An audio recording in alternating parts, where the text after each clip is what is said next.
Hi everyone, કેમ છો? આજે આપણે વાત કરીશું PCOS વિશે, એટલે કે પોલિસિસ્ટિક ઓવરિયન સિન્ડ્રોમ, જેને હવે PMOS ના નામે રિનેમ કરવામાં આવ્યું છે, પોલી એન્ડોક્રાઇન મેટાબોલિક ઓવરિયન સિન્ડ્રોમ. કેમ? કારણ કે PCOS દર્શાવે છે કે ઓવરીઝમાં ઘણી બધી નાની નાની સિસ્ટ થઈ જાય છે, તેના કારણે પીરિયડ્સમાં તકલીફ પડે છે, પ્રેગ્નન્સી રહેવામાં તકલીફ પડે છે અને ઇનફર્ટિલિટી થાય છે. તો શું આ સાચું નથી? સાચું તો છે, પરંતુ પાર્શિયલી કરેક્ટ છે. પરંતુ આ જે નવી ટર્મ છે PMOS એ આખી કન્ડિશનને પ્રોપર રીતે ડિફાઇન કરે છે. PMOSમાંથી P સ્ટેન્ડ્સ ફોર પોલીએન્ડોક્રાઇન, એટલે કે મલ્ટિપલ હોર્મોન્સનું ડિસરેગ્યુલેશન. પ્રાઇમરીલી એન્ડ્રોજન્સનું પ્રમાણ વધી જાય છે. તેના કારણે ચહેરા પર ખીલ થવા, ચહેરા તથા શરીરમાં બીજા ભાગમાં વાળનો ગ્રોથ થવો અને માથાના વાળ ઉતરવા જેવા સિમ્ટમ્સ આવે છે. M stands for metabolic changes. Insulin resistance સૌથી મહત્વનો ફાળો ભજવે છે, જેના કારણે ભવિષ્યમાં ડાયાબિટીસ થવાની શક્યતા રહે છે. વેઇટ રેગ્યુલેશનમાં ખૂબ જ ડિફિકલ્ટી થાય છે.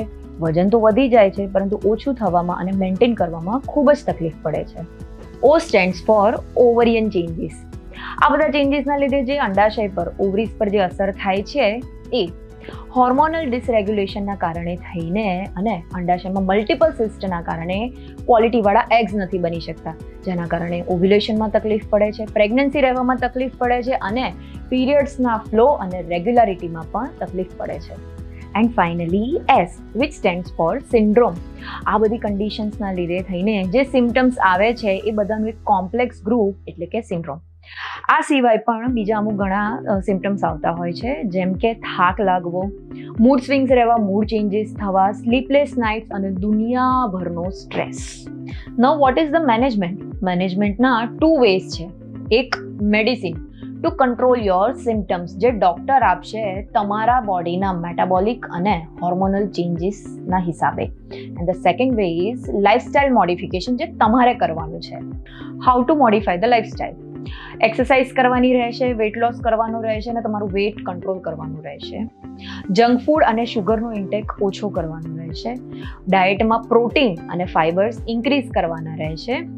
ડાયટમાં મિલેટ્સ એટલે કે બાજરી, જવાર, રાગી, લીલા શાકભાજી, ફ્રૂટ્સ, ડ્રાય ફ્રૂટ્સ, દહીં અને છાશનું ઇન્ટેક વધારવાનું રહેશે અને સૌથી ઇમ્પોર્ટન્ટ, સ્ટ્રેસ ઓછું કરવું પડશે.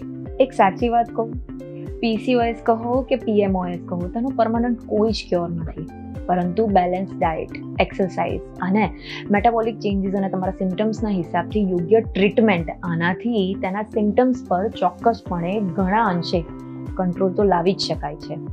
બાકી કંઈ પણ